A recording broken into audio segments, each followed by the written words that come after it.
श्रीमद् भगवत गीता तृतीय अध्याय श्लोक संख्या 23 और 24 हमने आरंभ किया कल, जिसमें भगवान श्री कृष्ण कहते हैं, यदि ययम न वर्तेयम जातु कर्मन् तदिन्द्रिता मम वर्तमानु वर्तन्ते मनुष्याः पार्थ सर्वशः। उत्सीदेयुरिमे लोका न कुर्याम कर्म चेदहम संकरस्य च कर्ता स्याम उपहन्या मिमः प्रजा। इस श्लोकों का अर्थ है, अर्जुन, मुझे तीनों लोकों में कुछ भी कर्तव्य नहीं है और न प्राप्त करने योग्य कोई वस्तु अप्राप्त ही है, क्योंकि मैं षड ऐश्वर्य संपन्न और आप्त काम हूँ।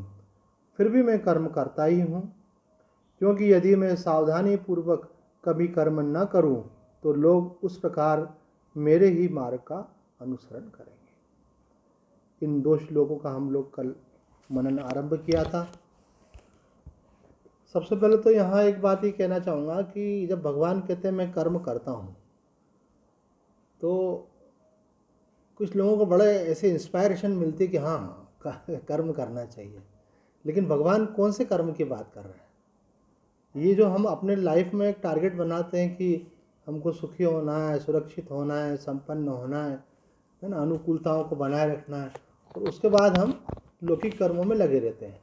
अथवा मानो कोई बाहर पैसा कमाने नहीं भी जा रहा है और घर में काम कर रहा है, हाउस वाइफ है, तो वो भी वहाँ पे जो उनका ममत्व का संबंध है उसके रहते हुए दिन भर वो भी लगी रहती है, माँ भी लगी रहती है। तो कह रहे हैं कि वो जो कर्म है भगवान उसके लिए नहीं कह रहे हैं, भगवान उसके लिए इंस्पायर नहीं कर रहे हैं। भगवान कह रहे हैं कि आपको निष्काम कर्म करना है, निस्वार्थ कर्म करना है, यज्ञार्थ कर्म करना है।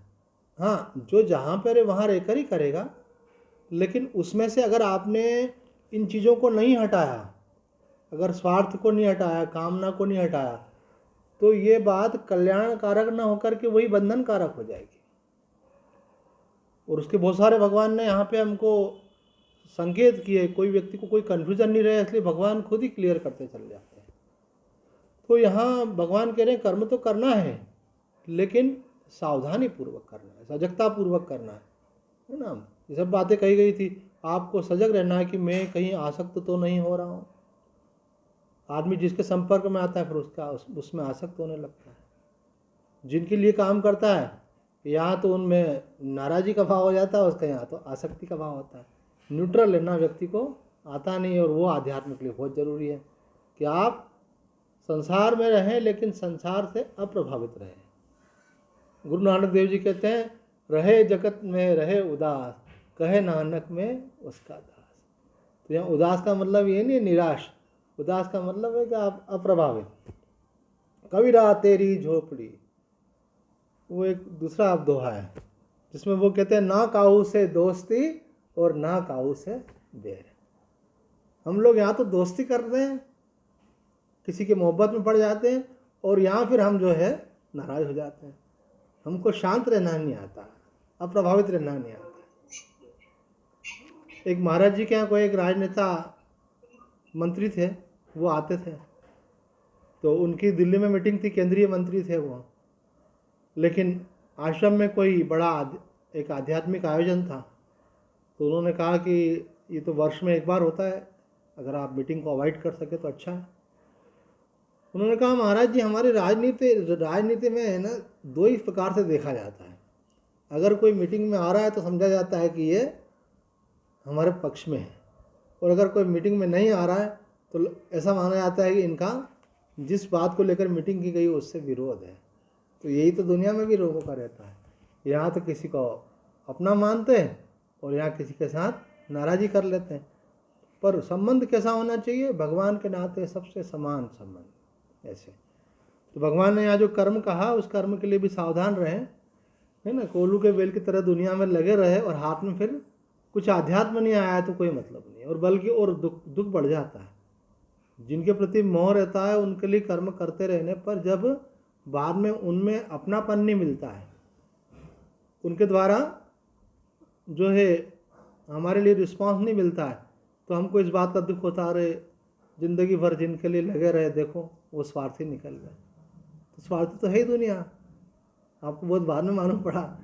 शास्त्र और संत तो पहले ही बतला रहे थे, आपको दुनिया के लिए काम करना ही नहीं था। तो बोले फिर नहीं करना चाहिए। बोले नहीं, काम तो करना है, दुनिया के लिए नहीं, भगवान के लिए। भगवान ने मुझे ये सेवा दी है, इसलिए भगवान की प्रसन्नता के लिए ये कर्म मैं कर रहा हूँ, ऐसा आपका भाव होना चाहिए। आइए हम विषय पर, टू द पॉइंट जो बात कर रहे थे उस पर आते हैं। तो यहाँ दो बातें हमने देखी थी। एक बात ये देखी थी कि चाहे कोई आत्मवेत्ता ही क्यों नहीं हो, लेकिन फिर भी वो कर्म क्यों करता है? वो दूसरों पर अर्थात लोग पर अनुग्रह करने के लिए कर्म करता है। दूसरी बात जो हमने कल देखी थी कि भगवान खुद के लिए बोल रहे हैं यहाँ पर कि मुझे कोई कर्तव्य नहीं है फिर भी मैं करता हूँ। तो बोल रहे हैं कि भगवान का तो स्वभाव ही कृपा करना है, वो तो कृपा स्वरूप है, इसलिए भगवान जो है वो कृपा करके लोगों को शिक्षण देने के लिए कर्म करते हैं।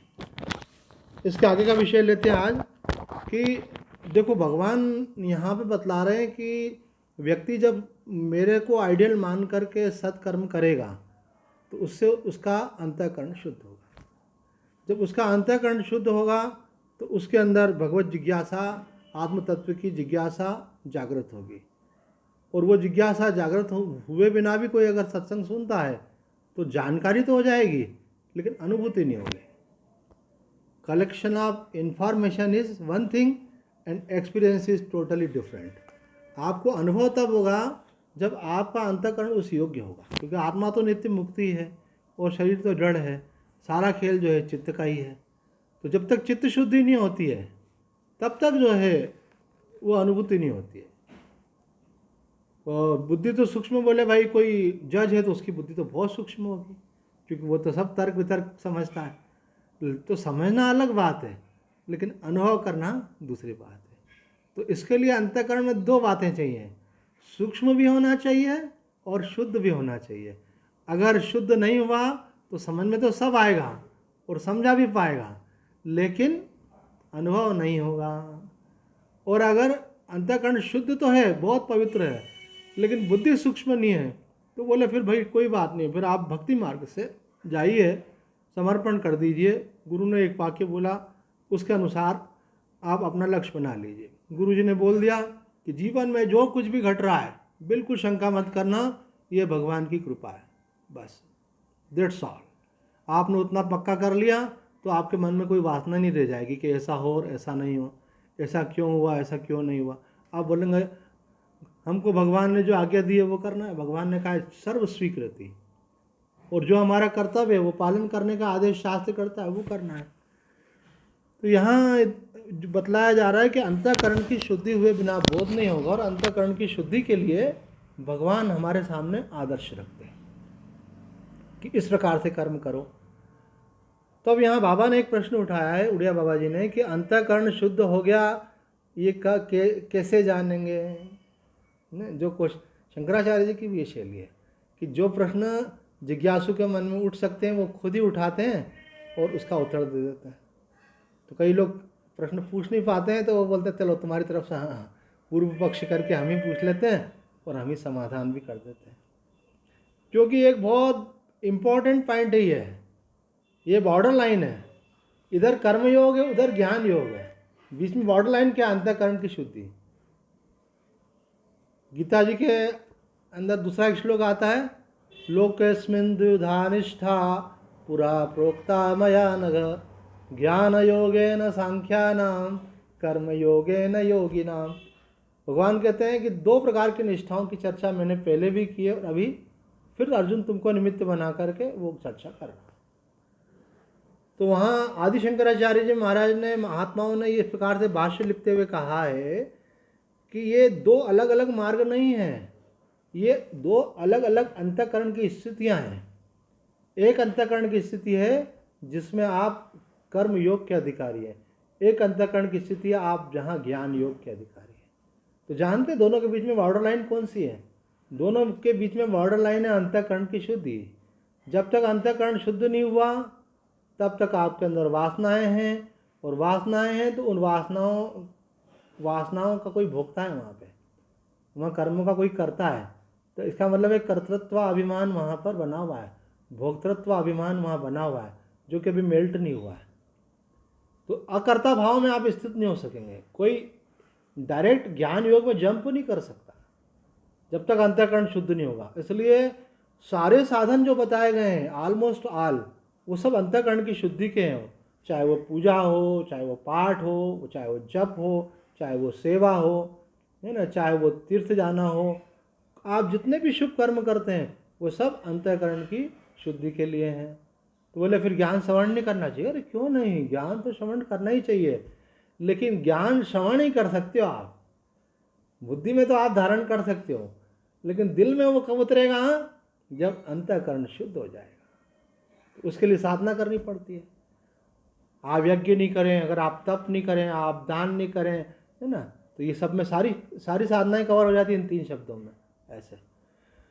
तो तप में आपको अपने गुरु के द्वारा बताई गई साधना को अगर आप बैठकर करते हैं, तो उड़िया बाबा जी कहते हैं कि नित्य नियम करना एक सर्वश्रेष्ठ तप है।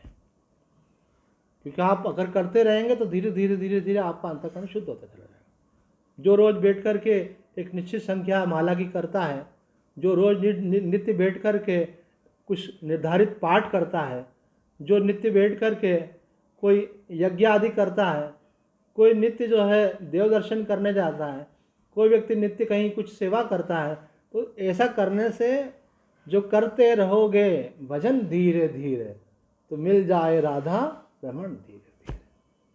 कोई काम दुनिया में मुश्किल नहीं है, पर किन के लिए? अगर आप लगे रहोगे तो लगे रहो आप, क्योंकि जन्मांतरों से हम जो है भूले हुए हैं, भटके हुए हैं। इसलिए हारिए न हिम्मत और विसारिए न राम, और दृढ़तापूर्वक लगे रहिए।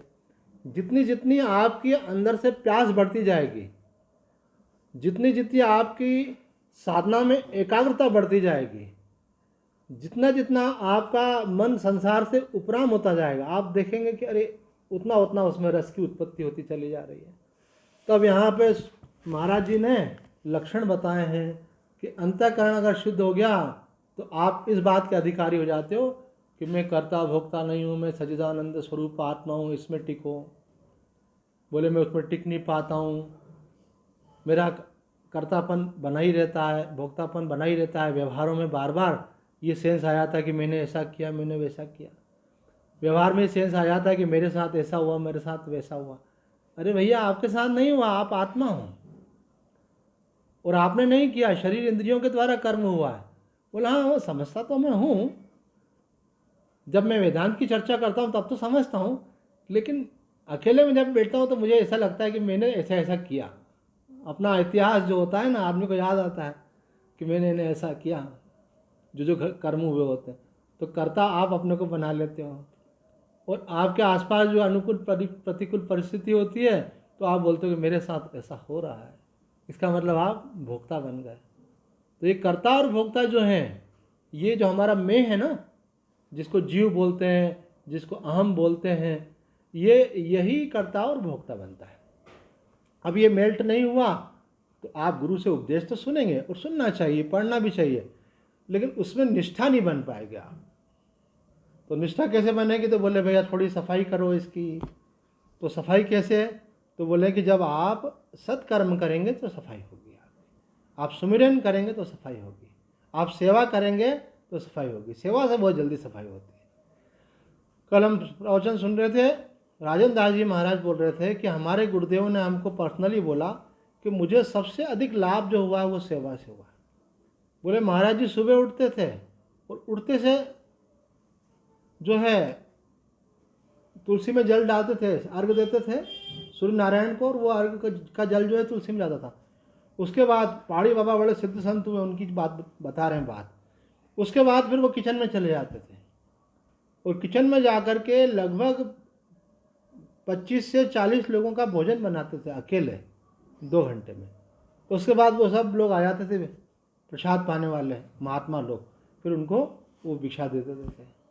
तो उनका ये कहना था कि हमने अपने महाराज जी को देखा सुबह ब्रह्म मुहूर्त से ही सेवा में लग जाते थे, और उन्होंने हमको पर्सनली बोला ये कि जो लाभ मुझे हुआ है आध्यात्म में, उसका प्रमुख कारण है कि ये जीवन भगवान ने सेवामय बना करके रखा। तो आप करके देखें, ऐसे आप अनुसंधान करेंगे ना तो आपको समझ में आ जाएगा कि वर्तमान परिस्थिति में आप किसकी सेवा कर सकते हैं। आप जहाँ हो वहीं आपको देखना पड़ेगा, ये एक ऐसा काम है मैं कर सकता हूँ। ऐसे ये हमको संस्कार देने के लिए कहा गया कि आप अपने भोजन की थाली में से एक रोटी गाय माता के लिए निकालें। आजकल लोग वो भी नहीं कर पा रहे, एक रोटी कुत्ते के लिए निकालें। तो ये आपका संस्कार बनता है, देने का संस्कार है।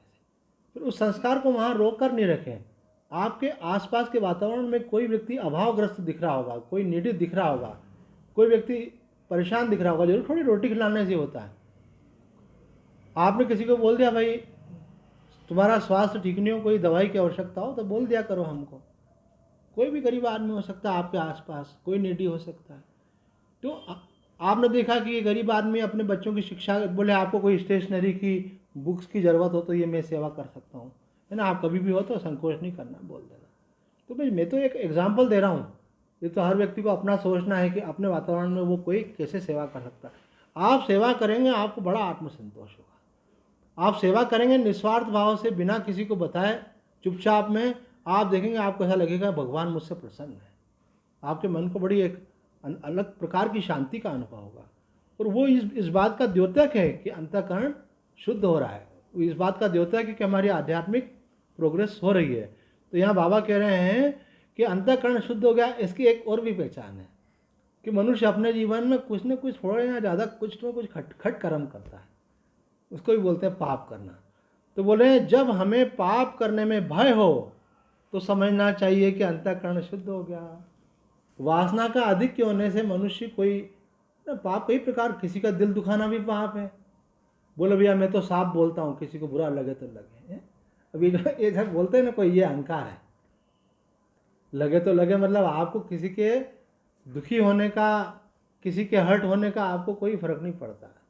आप उसके दुख से दुखी नहीं हो रहे हैं, बल्कि आप उसको दुखा रहे हैं। तो यहाँ कह रहे हैं कि पाप करने में भय लगता है। बड़े बड़े पाप की बात तो छोड़ ही दो, हम तो एक छोटी सी बात कर रहे हैं कि आदमी कठोर बोलता है, किसी को दुख होता है। किसी का तिरस्कार करता है, अपमान करता है, उसको दुख होता है। किसी की उपेक्षा करता है, उससे भी उसको दुख होता है। तो बोले भाई मेरी कोशिश ये रहना चाहिए कि मेरे द्वारा संसार में किसी को कोई कष्ट ना हो, है ना। संन्यास लेते हैं तो कहते हैं कि मैं तीनों लोगों को निर्भय कर देता हूँ, अर्थात मेरे द्वारा अब किसी को कोई संताप नहीं होगा, मेरे स्वार्थ के लिए तो कम से कम नहीं होगा। बाकी अपने स्वभाव के कारण हो रहा है तो कौन क्या कर सकता है। बाकी हाँ, मेरी तरफ से इंटेंशनली इरादतन कोई ऐसा काम नहीं होगा जिससे किसी को कोई कष्ट पहुँचे। और तो आदमी वासना के कारण कितने गलत काम करता है। झूठ बोलना अपने आप में सबसे बड़ा पाप है ना। अभी ये तो क्या है कि आप लोग ऑनलाइन बैठे नहीं तो सबको सामने करके हाथ उठवाते हैं कि ईमानदारी से बताओ कि कितने लोग ऐसे हैं जिन्होंने अब झूठ बोलना बिल्कुल बंद कर दिया। तो कोई बोलेगा स्वामी जी कभी कभी बोलते हैं, स्वामी जी थोड़ा सा बोलते हैं। तो ये जो आपका सबसे बेसिक चीज़ है वही दूर नहीं हो पाती है। नहीं असत्य सम पातक पुंजा, ये रामायण में कहा है। एक सिद्ध संत के पास गए, हमने नाम भी लिया था आपको, स्वामी रामानंद जी महाराज के पास। तो उनसे हमने कहा महाराज जी ये जो हम जपानुष्ठान करते हैं तो उसके क्या नियम हैं, आपको कुछ मालूम हो ना, वो उसको सफिशिएंट मत समझा करो। जब किसी महापुरुष का संग प्राप्त हो तो जो मालूम है वो भी पूछ सकते हो, तो आपको वो चीज़ एक अलग एंगल से समझाई जाएगी, उसमें और एक बारीकी से समझाई जाएगी। जितना सीखो उतना कम है। आध्यात्म में कोई एंड ही नहीं है। एक बार आप एनलाइटेंड हो गए तो आपको लगेगा कि अरे अभी भी बहुत कुछ है। ये बात कृष्णमूर्ति ने कही है, ये प्रोसेस ऑफ लर्निंग जो है कभी रुकती नहीं है, ये विकास की प्रक्रिया कहीं रुकती नहीं है, ये ज्ञानोत्तर भी है ना। श्री अरविंद ने तो आत्मज्ञान के बाद बहुत लंबी यात्रा बता दी है कि बहुत कुछ करने योग्य है। उसके बाद में समष्टि के कल्याण की बात करते हैं वो। तो यहाँ हम कह रहे हैं कि महाराज जी से पूछा, रामानंद जी महाराज से, तो उन्होंने कहा कि सत्य, अहिंसा, ब्रह्मचर्य, अस्त्य, अपरिग्रह, इनका पालन करना सबसे बड़ा नियम है। फिर उन्होंने चौपाई भी बोल के बताई जो आपके सामने बोली कि अगर आप असत्य बोलते हो, आप कितना ही भजन पूजन करो, आपका पहाड़ आपने ले लिया तो वो सब समाप्त हो जाता है। तो साधक के लिए एक बार हम जब साधु बन गए तो फिर कुछ लोग हमसे पूछने लगे भाई हमको कुछ ज्ञान का उपदेश दो, ऐसा। तो एक पंडित जी थे, बहुत साधना करते थे, लगभग उनकी 8-10 घंटे की साधना रोज की थी और अच्छा पवित्र आत्मा थे। तो उनसे हमारी मित्रता थी, हम मंदिर जाते थे तो उनसे उनके साथ बैठ के चर्चा करते थे। तो एक दिन बाद में हमने बोला, पंडित जी आप तो बुजुर्ग हैं, आपकी उम्र तो 60-70 साल की है, आपका बहुत संतों का संग है, साधन भी बहुत करते हैं आप, मुझे एक बात बताइए कि अगर मुझसे कोई पूछे कि महात्मा जी कुछ धर्म का उपदेश करो तो उनको क्या उपदेश करना चाहिए? तो उन्होंने तब भी यही बात कही थी। उन्होंने कहा सबसे पहले का जो हमारे यहाँ उपदेश दिया गया है धर्म के मार्ग में वो है सत्यम ब्रूयात, सदैव सत्य बोलो। ये झूठ बोलना और कपट करना और पाखंड करना और ये नोटंकी करना, ये बिल्कुल हट जाना चाहिए अपने स्वभाव में से। भगवान श्री राम क्या बोलते हैं? निर्मल मन जन सो मोहि पावा, मोह कपट छल छिद्र न भावा। ये कपट छल छिद्र ये सब भाई बहन आप और इन सब के मूल में आपका चाहे वाणी से हो, चाहे मन में हो, चाहे भावनाओं के रूप में हो, आपके मन में जब ये सब होता है ना, आप बोलते कुछ हैं, सोचते कुछ हैं, सोचते कुछ हैं, करते कुछ हैं, तो इसका मतलब है ठाकुर रामकृष्ण परमहंस ने प्रसंग निकला है। तो देखो अब क्या इतने महात्माओं ने इतनी बातें अच्छी अच्छी किए रखी हैं कि हमको लगता है कि हम आगे कैसे बढ़ें। उसी बात के संदर्भ में ठाकुर रामकृष्ण परमहंस ने कहा है कि कलयुग की केवल साधना इतनी है कि आप अपना कर्म, वाणी और मन को एक रखो। जो मन में है वही वाणी से बोलो, जो वाणी में है वही आचरण करो। बोले अगर आप कर सको तो कलयुग में आपका उद्धार हो जाएगा। मतलब कि सत्य का पालन करने से। माँ आनंदमयी ने कहा है, माँ आनंदमयी कहती है भगवान सत्य स्वरूप है। जो व्यक्ति केवल सत्य का नियम ले लेता है, बाकी चीज़ें अपने आप देखोगे कि उसके साथ साथ शुरू हो जाती है। स्वामी विवेकानंद ने कहा है ये पंच महाव्रत हैं, सत्य, अहिंसा, अस्तेय, ब्रह्मचर्य, अपरिग्रह। तो स्वामी जी कहते हैं इनके अंदर एक विशेषता, ये आपस में इंटर रिलेटेड है। अगर व्यक्ति एक का पालन करे तो बाकी सब आ जाएंगे। माँ कहती है अगर सत्य का पालन करोगे तो सत्य स्वरूप परमात्मा का साक्षात्कार हो जाएगा। तो यहाँ बाबा कहते हैं कि भाई जब आपको पाप से भय हो तो समझना चाहिए अंतःकरण शुद्ध हो गया। अंतःकरण शुद्ध की दूसरी पहचान बाबा बतलाते हैं, जब तीव्र जिज्ञासा होकर के आपको संसार में स्त्री, धन और जो भोग हैं वो आपको विश्वत लगे, बोले मेरा इसमें कोई इंटरेस्ट नहीं, और बल्कि उसके प्रति रिपल्शन का भाव हो। साधारण मनुष्य को आकर्षण का भाव है, यहाँ क्या बोलते हैं रिपल्शन, मुझे इनमें कोई इंटरेस्ट नहीं, अंदर से ऐसा भाव। सामने अपमान मत करना, शब्द नहीं बोलना ऐसे, तो आदमी हर्ट हो जाएगा, पर अंदर से है। तो वो बाबा बोलते हैं कि आपको सत्य की तीव्र जिज्ञासा हो और संसार से इस प्रकार से वैराग्य का भाव हो तो समझना कि अंतःकरण शुद्ध हो गया, अब आप ज्ञान के अधिकारी बन रहे हैं। तीसरी बात यहाँ कहिए, जब चित्त में रागत द्वेष न रह जाए। अभी कुछ लोग तो हमको बड़े प्रिय लगते हैं और जो हमारे सुख सुविधा में बाधक होते हैं उनसे द्वेष होता है। तो ये मेरा तेरा का जो भाव है ना, ये अच्छा लगना हो और नाराज रहना ये अच्छी बात नहीं है। तो भगवान कह रहे, यहाँ बाबा कह रहे कि राग द्वेष का अभाव हो तो समझना चाहिए अंतःकरण शुद्ध हो गया है। एक और ऐसी बात कही जिसकी तरफ ध्यान कम जाता है कि मनुष्य कुछ न कुछ कर्मकांड में लगा रहता है, कुछ न कुछ उपासना में लगा रहता है, और वो करने से भी उसको संतोष होता है कि भाई मैं तो माला कर रहा हूँ, मैं तो पाठ कर रहा हूँ, मैं तो जप कर रहा हूँ, मैं तो तीर्थ में जाता हूँ, मैं ये नियम करता हूँ। तो ये भी अलम बुद्धि होती है। ये भी जहाँ एक और ये प्रोग्रेस करने का साधन है, वहीं एक और यहाँ पे व्यक्ति बैठ भी जाता है ना। जैसे आपको कहीं जाना है और आधे रास्ते तक पहुँच करके देखा हाँ भाई इतने किलोमीटर तो चल लिए अपन, और फिर बैठ गए वहाँ किसी जगह और बैठ करके नाश्ता पानी करने लग गए, तो बैठ गए वहीं के। अब वहाँ बैठ करके मज़ा आ रहा, वहीं बैठे हुए हैं। तो कहाँ बैठे हुए हैं? बोले गुरुजी ने बोला था इतनी माला जप किया करो। बोले हम बैठ गए, हम उतनी माला जप करते हैं। गुरुजी ने बोला था पाठ किया करो, हम पाठ करते हैं। गुरुजी ने कहा था कि नित्य सत्संग सुना करो, बोले करते हैं। गुरुजी ने कहा था रोज़ गीता का पाठ किया करो, करते हैं। हाँ करते, बहुत अच्छी बात है। कई लोग नहीं करते, उससे बहुत अच्छे हो, लेकिन यहाँ रुकना नहीं है। तो बाबा बोल रहे हैं कि कर्म और उपासना से असंतुष्ट होकर तत्व को जानने के लिए जब हृदय में दाह हो, वेदना हो, व्याकुलता हो, तो समझना कि अंतःकरण की शुद्धि हुई है। ये भी अंतःकरण की शुद्धि का अभाव है कि जो साधन कर रहे हैं उसमें संतुष्ट हैं। एक बहन अभी दिल्ली से आई तो उनके पतिदेव की शिकायत करने लगी कि ये इतना करते हैं लेकिन फिर भी इनको संतोष नहीं होता है। इनको लगता है ये भी कर लूँ वो भी कर लूँ, और इतना अधिक नियम लेते हैं कि कर भी नहीं पाते। फिर इस बात का भी इनको मन में क्लेश होता है कि मैं कर नहीं पा रहा हूँ। तो मैंने कहा कि आप इनके बारे में शिकायत मत कीजिए, ये भगवान के बहुत प्यारे भक्त हैं। ये जो कर रहे हैं इनकी जो स्थिति है यही स्थिति होती है साधक की। क्यों होती है कि वो जो भी कुछ करता है ना उससे संतुष्ट नहीं हो पाता। अगर आप संतुष्ट हो रहे हैं तो इसका मतलब है कि आप रुक गए हैं वहाँ पर। आपको लगना चाहिए अभी तो बहुत कम कर रहा हूँ, अभी तो कुछ भी नहीं कर रहा। मुझे प्रसंग याद आ गया, एक बहुत इंस्पायरिंग बुक है, अगर हो सके तो सभी को पढ़ना चाहिए। आप ले आएंगे तो उसको पढ़ना शुरू करेंगे तो पूरी पुस्तक पढ़ डालेंगे, बीच में रुकने का मन ही नहीं होता उसमें। और वो जिसको भी दे दी ना वो बोलेगा अरे वाह ये बढ़िया किताब दी हमें। पुस्तक का नाम है योगी कथामृत, ऑटोबायोग्राफी ऑफ ए योगी।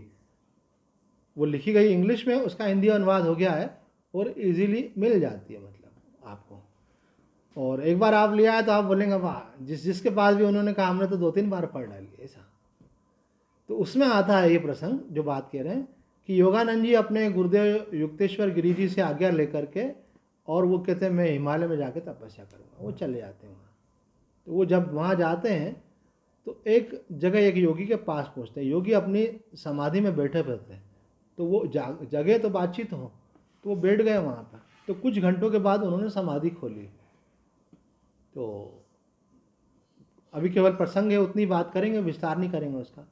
तो उन्होंने योगी जी से पूछा कि आप कितनी देर भजन करते हैं। उन्होंने कहा ज़्यादा नहीं कर पाते, बस थोड़ा ही करते हैं। तो बोले महाराज जी फिर भी कितनी देर आप ऐसे समाधि लगाते हैं। तो बोले ज़्यादा नहीं, थोड़ी देर ही बैठ पाते हैं ऐसे। तो बोले बताइए तो सही थोड़ा भी कितना करते हैं। बोले 18 घंटे ही कर पाते हैं, 24 घंटे 24 घंटे में से 18 घंटे साधना करते थे, और बोले थोड़ा ही कर पाते हैं। तो देखो इसलिए अपने को संतुष्ट नहीं होना है, धीरे धीरे अपने साधन को बढ़ाना है। और साधन बढ़ाने के बाद में भी व्याकुलता बनी रहना चाहिए। ऐसा लगना चाहिए पता नहीं कब कल्याण होगा मेरा, ऐसा तो नहीं ये जीवन व्यर्थ चला जाएगा, भगवान कब कृपा करेंगे। कबीर साहब जी का एक दोहा है ऐसा इसको लेकर के, कबीरा सुखिया सब संसार, खावे और सोवे, और दुखिया दास कबीर जागे और रोए। कबीर साहब जी जो है व्याकुल रहते थे, तो उन्होंने अपनी अंतर दशा का वर्णन किया है। जब उनको बोध नहीं हुआ था तब की बात बताइए कि वो उनका मन नहीं लगता था किसी चीज़ में, व्याकुलता बनी रहती थी, बेचैनी बनी रहती थी। ये बेचैनी सबको नहीं होती है। ये बेचैनी होने का मतलब है कि अब आपका मन संसार में नहीं लग रहा है, आपको वैराग्य हो गया। एक बेचैनी 2 प्रकार की होती है। डॉक्टर साहब भी बैठे हैं, कभी कभी किसी को बेचैनी होती तो ये लोग दवाई देते हैं कि दवाई ले लो, इससे तुम्हारी हार्ट बीट कंट्रोल होगी, बेचैनी दूर हो जाएगी। वो बेचैनी अलग वाली, वो तो आप लोगों का डॉक्टर का विषय है। लेकिन एक बेचैनी ये रहती है कि सब कुछ ठीक है, पैसा भी है, बच्चे भी हैं, अनुकूलता भी है, स्वास्थ्य भी है, लेकिन मनवा मेरा रहे रे उदास। ऐसे ये स्थिति गुरु नानक देव जी की बताई गई है उनकी जीवनी में, कि उनका मन नहीं लगता था, रात रात भर बैठ कर के रोते थे और प्रभु मिलन के गीत गाते थे। वो तो लोक शिक्षा के लिए आए थे, अवतारी पुरुष थे वो तो, पर वो आदर्श उन्होंने बताया कि साधक की ऐसी स्थिति होती है। तो कहते हैं जब तक आपका प्रतिबंध रहेगा तब तक आपको अंतःकरण की शुद्धि प्राप्त नहीं होगी। अब यहाँ पे बाबा ने एक टर्निंग दे दिया, एक वर्ड बोल दिया, जब तक आपके प्रतिबंध रहेंगे। वेदांत में बड़ा प्रसिद्ध शब्द है ये प्रतिबंध, कुछ लोगों को नहीं मालूम हो तो जानना चाहिए। तो बोले क्या प्रतिबंध रहेगा, तब तक अंतःकरण शुद्ध नहीं हो पाएगा। अंतःकरण शुद्ध नहीं होगा तो व्याकुलता आदि ये सब चीज़ें प्रकट नहीं हो पाएंगी, जिज्ञासा प्रकट नहीं हो पाएगी। तो प्रतिबंध क्या है, तो यहाँ प्रश्न उठाया ओडिया बाबा जी ने, और उसके बाद खुद ही उत्तर देते हैं। प्रतिबंध क्या है, बोले मान, पूजा, ख्याति और द्रव्य लाभ, ये 4 वेदांत में प्रतिबंध बताए गए हैं भगवत प्राप्ति के, आत्मकल्याण के, अंतःकरण की शुद्धि के। अगर आपका मान सम्मान होने लगे भजन करने से, तो आप समझ लेना कि ये प्रतिबंध है, ये आपको परमात्मा की तरफ जाने से रोकेगा। क्योंकि सबसे सूक्ष्म चीज़ मान होती है। ये बात युग पुरुष परमानंद जी महाराज कहते हैं कि कामनी, कांचन और कीर्ति, इसमें कीर्ति सबसे सूक्ष्म है। यही बात स्वामी विवेकानंद ने कही है कि सन्यासी जो है कामनी कांचन का त्याग कर देता है, लेकिन जब उसकी भी लोक ख्याति होती है तो उसमें उसको तृप्ति होती है। एक कोई महात्मा थे, समाधि लगाते थे, तो किसी ने कहा कि भाई वो कुछ भी नहीं लेते हैं। तो उन्होंने कहा नहीं लेते हैं, वो क्या लेते हैं, मान सम्मान लेते हैं। जब वो समाधि खोलते हैं तो लोग आकर कहते हैं अरे वाह कितने महान हैं, कितने श्रेष्ठ हैं, सब उनको प्रणाम करते हैं। तो बोल उससे उनको जो संतुष्टि होती है। तो एक बार ऐसे आयोजन किया गया कि कोई भी व्यक्ति उनकी समाधि के पार वहाँ नहीं जाएगा। तो जब उन्होंने समाधि खोली और देखा कोई भी नहीं है तो उनका स्वास्थ्य खराब हो गया, अरे समाधि लगाना ही बेकार हो गई। तो यहाँ विस्तार में नहीं जाए तो मान, पूजा, जब आप भजन करते हैं तो लोग आपकी बड़ी रिस्पेक्ट करते हैं, है ना। तो आपकी पूजा करने लगे लोग और आपकी ख्याति होने लगे कि ये बहुत बढ़िया आदमी है। बोले ये तो चाहता है आदमी, इससे से उसका ईगो फुलफिलमेंट होता है। पर यहाँ बोल रहे हैं ये अगर आपको आए तो समझ लेना ये प्रतिबंध के रूप में आ रहा है, ख्याति। और चौथा कहा है कि जब आपको ये तीनों चीज़ें होंगी तो लोग आपको सहयोग करने लगेंगे, द्रव्य लाभ होने लगेगा, अननोन कार्नर से हेल्प आने लगेगी, अनजान लोगों से हेल्प मिलने लगेगी, और आपका जो भी कार्य होगा उस कार्य क्षेत्र से भी आपकी आय एकदम से बढ़ जाएगी। आप देखेंगे ये सब इतना फ़ायदा क्यों हो रहा है। तो कई लोग तो बोल देंगे ठाकुर जी की कृपा। बोले ठाकुर जी की कृपा नहीं है, ये माया की कृपा हो रही है, क्योंकि आपका मन अब ज़्यादा उसमें लगा रहता है। जब आपका मन ज़्यादा उसमें लगे इसका मतलब है कि आपका मन भगवान से हट रहा है। तो कहते 4 प्रतिबंध हैं। बाबा कहते हैं कि रास्ता लंबा है, अगर इनसे बच गए तो फिर संकल्प सिद्धि और दूरदृष्टि आने लगती है। आप जो सोचोगे तुरंत होने लगेगा। और क्या होगा, आपको पहले से ही आभास हो जाएगा ऐसा हो रहा है। दूर की चीज़ आपको पास बैठे, जैसे दूरदर्शन वाले होते हैं ना, ऐसे आपको यहाँ बैठे बैठे दूर का दर्शन होने लगेगा। और बाद में मालूम पड़ेगा, बोले हाँ मुझे तो मालूम था। ऐसे कई संतों के साथ होता है, उनके पास कोई भक्त आने वाला होता है, उनको मालूम है भाई वो आने वाला है। बोले ठीक है भाई थोड़ा भोजन ज़्यादा बनवा लेना, आज 2 लोग और भी आ रहे हैं। ऐसे बोले आज कोई आ सकता है। बोले अभी सूचना आई क्या। बोले नहीं सूचना नहीं आई है, लग रहा है ऐसा कोई आने वाला है। और वास्तव में आ जाता है।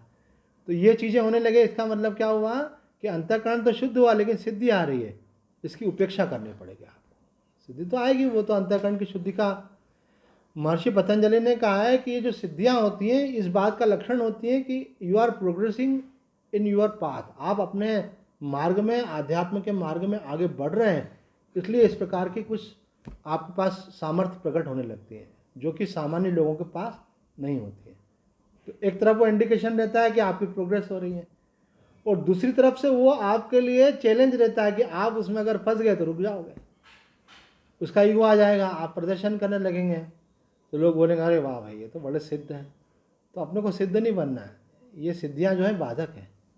गुरु नानक देव जी ने कहा अगर आपको कोई सिद्धि हो जाए, अगर आप उसका प्रयोग करने लगेंगे तो आपकी ख्याति और बढ़ जाएगी। फिर अगर आपका ईगो फुलफिलमेंट ले रहा है उससे तो होगा ये कि आपकी सिद्धि का तो क्षय हो जाएगा। वो पुण्य के बल से, भजन के बल से हुई थी, भजन कम हो गया, लेकिन आप अब अपनी ख्याति बनाए रखने के लिए फिर पाखंड करने लगेंगे। इसलिए अगर आपको कोई ऐसी मानसिक शक्ति प्राप्त होती है तो उसका प्रदर्शन नहीं करना चाहिए, उसका उपयोग नहीं करना चाहिए, और समझ जाना चाहिए कि भगवान की कृपा से संकेत मिल गया है कि हम सही जा रहे हैं, चलते चले जा रहे हैं। तो कह रहे हैं कि जब सिद्धियां आ सकती हैं और इनको सबको माया मात्र देखता हुआ लगा रहता है, तब उसकी आगे की गति होती है, मतलब वो फिर ज्ञान के द्वारा मोक्ष की प्राप्ति होती है। पर एक बात अच्छी कही है कि जो साधक निष्काम रहता है उसके जीवन में ये सिद्धियां नहीं आती हैं, जिसके मन में सूक्ष्म कामना होती है। कई लोग तो मैंने देखा कि महात्मा भी ऐसे ढूंढते हैं, बोले अरे वो महात्मा बहुत पहुँचे हुए हैं, उन्होंने उसको आशीर्वाद दिया, उसका ये काम हो गया। वो महात्मा जी जाओ तो अपने मन की बात बता देते हैं, तो उनको सिद्धि वाले जो चमत्कारी महात्मा होते हैं वो अच्छे लगते हैं। अब ये लोग अगर भजन करेंगे तो इनके जीवन में जरूर सिद्धियां भी आएंगी और वो बाधा भी बन जाती है, क्योंकि इनके मन में लालसा थी। तो बाबा यहाँ कह रहे हैं कि निष्काम साधक को इनका सामना नहीं करना पड़ता। देखो अंतःकरण में 3 दोष होते हैं, इन वेदांत में बतलाया गया वही बात बाबा यहाँ बोल रहे हैं इस श्लोक के संदर्भ में। अंतःकरण में तीन दोष होते हैं, मल, विक्षेप और आवरण। तो ये जो बात कही गई थी मल से संबंधित थी। जब पाप करने में भय लगने लगे तो समझना कि मल दोष दूर हो गया है। जब कोई भी गलत काम करने जाओ और आपके हाथ कांपने लगे, आपका मन घबराए और आपको लगे मुझसे तो नहीं होगा, है ना, आपसे झूठ बोलना भी नहीं बने, समझना कि आपका मल दोष दूर हो गया। विक्षेप और आवरण की बात हम कल बताएंगे, आज समय हो रहा है तो आज इतना ही कहकर अपनी वाणी को विराम देते हैं। ओम पूर्णमदः पूर्णमिदं पूर्णात् पूर्णमुदच्यते पूर्णस्य पूर्णमादाय पूर्णमेवावशिष्यते। ओम शांति शांति शांति। हरि ओम तत्सत्।